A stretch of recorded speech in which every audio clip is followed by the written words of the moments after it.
Hi mga sisi love! Ayan. So may bisita kami today, yung bunsong anak. Magpiprito lang ako ng lumpia. Kakatas ko lang maligo, so yung pinatuyo ko yung buhok ko. Nakapulot kasi ako ng blower. O, di ba may blower ng Inday? So yan. Magpiprito muna ng Inday at alas 12 na. Parating na yung bisita namin. Ayan, nakaprepare na yung kakainan. Tapos ito yung aming kakainin. Ayan, nagluto si Ima ng ano to? Mushroom na giniling. Giniling na baka. Tapos ito niluto ko pasta. Tapos ito, magpiprito lang ako nitong lumpia. Tapos ito yung tinatawag nila dito is shiw with yeruka.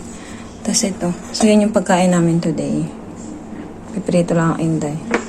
So ito ay para sa atin yung nilalagay sa nilalagay sa pansit na gulay. Ito. Piprito muna Inday.